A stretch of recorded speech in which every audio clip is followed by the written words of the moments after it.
Can you feature that awful creature? Can you feature that ugly creature? Creature features and feature features about creatures. Creature features.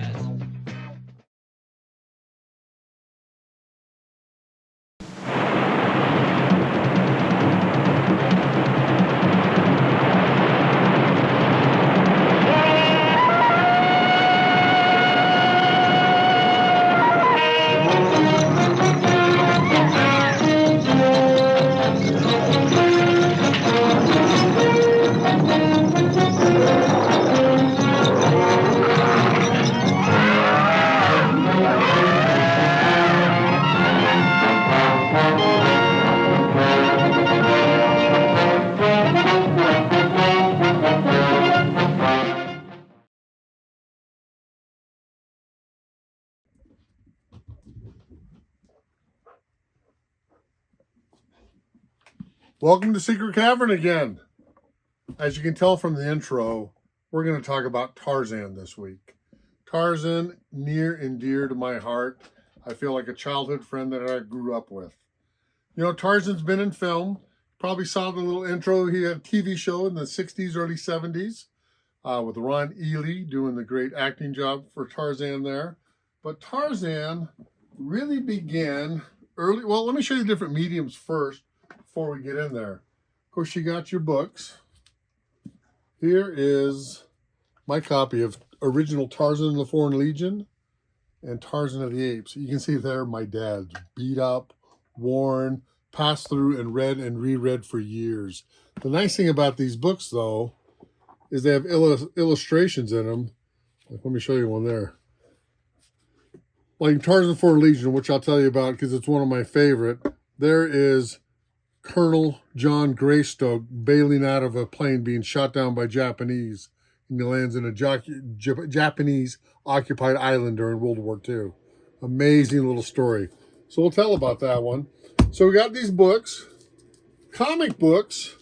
So DC was probably the first one. I don't have any Gold Key comic books, but you look at this. My dad got me a subscription to Tarzan comic books in the early 70s.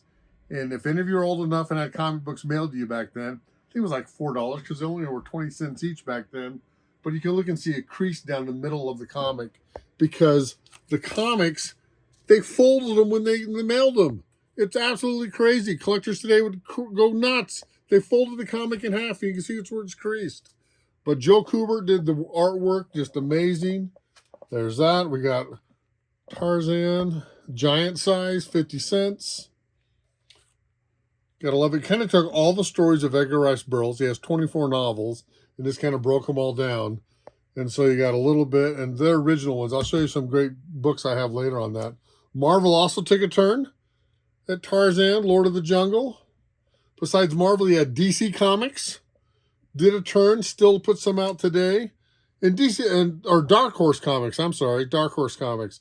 They even took different worlds of Edgar Rice Burroughs, like Carson of Venus and Tarzan, and like put them together, which is kind of cool. If you come up over here, our big little books. Remember, these were in the 30s and 40s. So there's like an adventure of Tarzan. You go in there in the middle, and the cool thing is the pictures are actually from the movie. So you can read the story and look at pictures from the movie. Very beat up. This one's kind of cool because it's a different big little book. You can see the shape is a little different. Got a front and a back, a little library, but it's the same. So we got our comic, pictures. They colored some blue there so you don't get so bored with the black and white. But look at that artwork, boy, isn't that? That's like a beginning art student did that. Then, of course, there's one of my favorite. We'll talk about this novel later. Tarzan and the Ant-Man. And again, well beat up. But you can read the story, these big little books. I saw all these when I was a kid. It wasn't until I was adult that I started collecting them. This is kind of cool. Little Tarzan of the screen. And so it's scenes from the movies or behind the scenes. So it kind of just talks about the filming of all the movies in the 40s and 50s. If you come up here, let me show you my Tarzan collection. If you remember from the first video or from another video, this is my Edgar Rice Burroughs shelf. Pretty much every book that Edgar Rice Burroughs has ever published. So you look at these here. These are in the 30s and 40s, so you get this nice style of art there. Early Frank Varcetta, Tarzan the Lost Empire. Look at these books. They were 40 cents back then. So you get quite a few of these. Let me get those back so they don't get crunched. These are the 24 Tarzan novels. A lot of the artwork is done either by Boris or Neil Adams. Tarzan, Jewels of Opar. Beast of Tarzan, one of my favorites. First Tarzan of the Apes. I kind of got some of my favorites right here I'm going to pull out. And we're going to talk about those. Let's come back over here to the desk.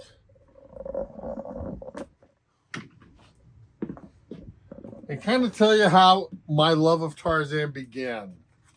So, in early 1970s, my parents decided to turn off the TV. We only had 3 channels back then. We lived in Monterey, California at the time. And the only things we could watch were... That this group must somehow form a family. That's the way they all became the Brady Bunch. The Brady Bunch. We watched Brady Bunch, prime time, 7 p.m. on Friday nights. And then on Sunday nights at 6 p.m. we watched The Wonderful World of Disney.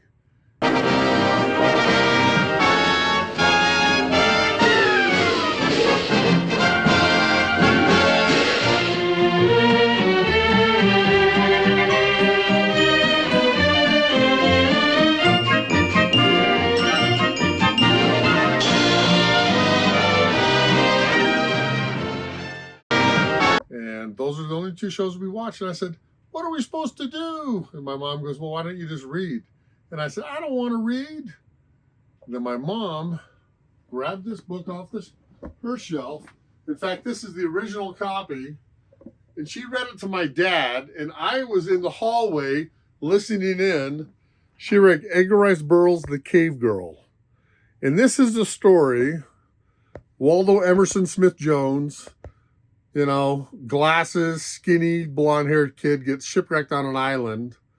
And as he's on the island, he thinks he's going to die. He meets this native girl who's absolutely beautiful, of course. And she thinks he is so smart and thinks he is the best warrior ever. And she goes, will you come back to my village? Because there's these 2 guys that are trying to marry me, and you could kill them both. So what do you think happens? He runs off into the jungle because he's so afraid of facing these guys, and he deserts her. And she gets captured and goes back to the village. He spends the next 6 months learning the ways of the jungle, learning how to defend himself and make weapons. And he comes back 6 months later, a warrior, right? Ready to win her hand. So very good book, especially for a young 10-year-old. But it reminded me, hey, when I was in 3rd grade, my dad read Tarzan and the Foreign Legion to us. And my sister and I were glued to every chapter. It was a cliffhanger. So exciting. The story of Tarzan, as I said earlier, getting shot down over a Japanese-occupied island with some U.S. soldiers. And it's about how they how they survive and how they plan their escape. Tarzan speaks so many languages, so misunderstood. But let me get to that. So that was my introduction. Those first at Tarzan, then reading The Cave Girl. So then I thought, man, I'm going to start reading Tarzan. So here, what was I, 4th grade? I started reading Tarzan of the Apes. Now, Tarzan was written in 1912. I don't know if you know what life was like back in 1912, but majority of homes in the United States were 1 single bedroom. Average income was like $1,000, I think, almost a year.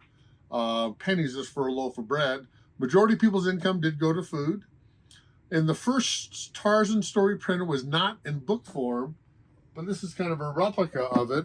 It was printed in All Story magazine. And it was like in 5 parts. So it was like a newspaper.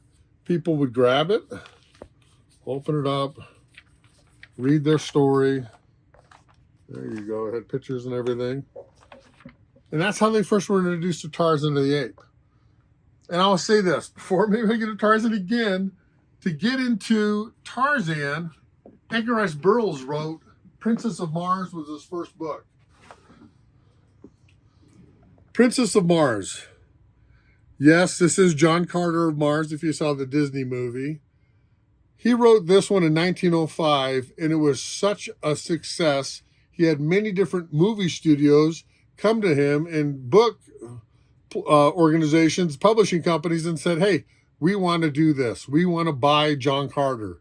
And both of them were kind of in competing for it. And also they both said, we decided we don't want to do John Carter. And they didn't buy anything. And so Edgar Rice Burroughs was left out. One of the companies came up with Buck Rogers. The other company came up with Flash Gordon. George Lucas even stole from Princess of Mars for Star Wars. If you read it, you can say, hey, I've kind of read all this before, because they've stolen the ideas over and over again. So that's just my little beef there with Hollywood and Edgar Rice Burroughs. But to go back to you can look at the artwork. We'll show you a lot of artworks. My 2 favorite artists were Boris Vallejo, did Tarzan. Here are some screenshots of some of the best of the artwork that he did with Tarzan. In fact, I might have a couple here in my Tarzan Centennial book, which I have.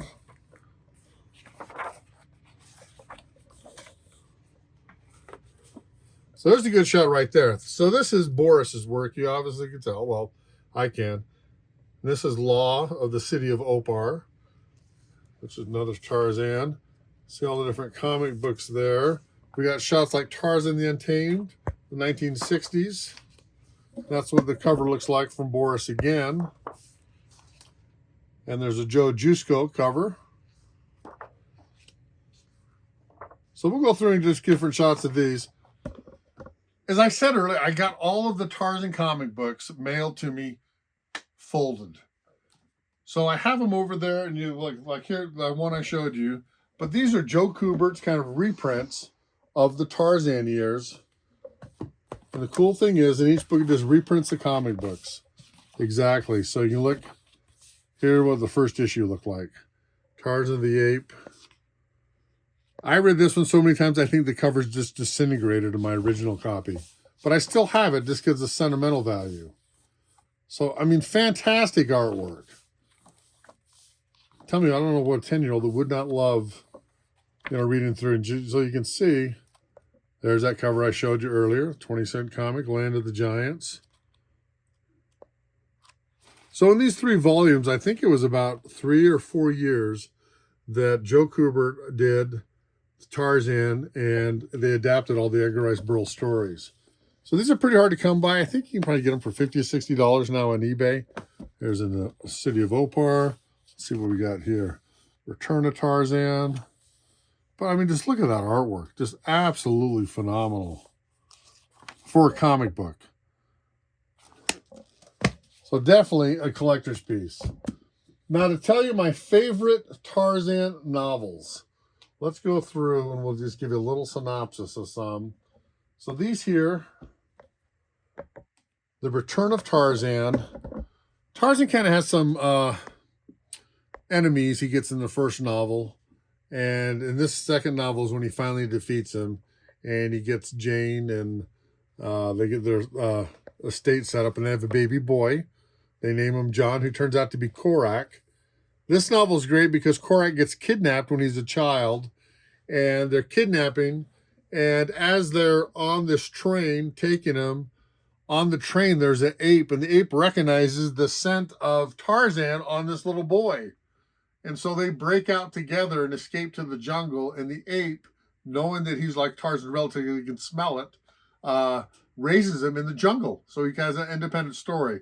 I thought it was a phenomenal story, very interesting. Edgar Rice Burroughs writes like cliffhangers. Everything, think of every episode ends with something where you just can't, you have to find out what happens. So you have to keep reading and keep reading. It's a fantastic job of cliffhanger, Pulp Fiction type scenarios. And I will say this, Tarzan is unlike anything that you've probably read and watched the movies and things, even though they come close in these later years. Tarzan's very intelligent, educated, speaks 24, 25 different languages perfectly. He's like a perfect mimic, picks up languages really fast, can survive in the jungle. It's kind of ruthless. In some of the early Tarzan novels, he actually says, man, he needs weapons.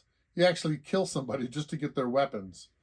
In this book, Tarzan the Untamed, the way it starts is Tarzan is out helping some of the troops. This is World War II time. And all of a sudden he gets word that German forces are mowing through where his home is, his African estate with Jane. By the time Tarzan gets home, his estate is in flames. A lot of the people, his guard protection, the tribe that was living there protecting his, they're all killed. He goes inside his house, which is a burnt shrub. There he sees Jane almost crucified to the door, burnt to a crisp, recognizes her by her wedding ring. Tarzan goes crazy. The book is about Tarzan getting his revenge on the squadron of German soldiers that went through and did that to his house. He hunts every one of them down and kills them. And that's the story of the book. And I guess it'll be a spoiler. He does find out that it's really not Jane that died, but is one of Jane's servant. And Jane, he finds that she's alive and, being kidnapped by these German soldiers. Great book. Ruthless Tarzan. I think Edgar Rice Burroughs is inspired by Gulliver's Travels because in Tarzan and the Ant-Man, he drinks this thing that this voodoo chief gives him, but it shrinks him down in size. When he's down in size where he's only like 6 inches tall, he discovers another kingdom in Africa that's lost that has these little 6-inch people. And this is about his adventures between those two kingdoms as a little 6-inch person. I thought it was a fabulous story. Very interesting. Cliffhanger. Most of the stories in Edgar Rice Burroughs are great stories anyway. Tarzan's just an extra character in there. So there's good drama. There's a little romance. There's life and death struggles. Let's see. Tarzan and the Lost Empire. There's a German explorer that's lost. His plane goes down and they say, Tarzan, we need your help. Will you go find this guy for us? So Tarzan goes out to find the guy. And lo and behold, he finds him and they find this hidden valley. And what he thinks in the hidden valley? A lost Roman Empire. So Tarzan gets into the Roman Empire, picks up Latin pretty quick, fights in the gladiator ring, is an expert in his bow and arrow, but it's about his adventures in this Roman Empire. So think of Tarzan meets Gladiator, kind of like, and that's what the novel's about. Tarzan and the Foreign Legion, I told you, where he comes down that Japanese-occupied island. Wow, this one here, the Japanese are torturing some of the natives because they want to find out where Tarzan and these Americans are. And they take bamboo and put it between their fingernails and thumbs to torture them. And man, I'm reading this, I'm just going crazy. I tell my mom something like that, and she goes, where did you hear that? Where did you learn that? And I go, I learned it from Tarzan. They did it in Tarzan. Last one, probably one of my favorites, Tarzan and the Lion Man. So this one, Safari, that's a movie company, is filming a movie like Tarzan of the Apes in the jungles. And their lead character looks identical to Tarzan.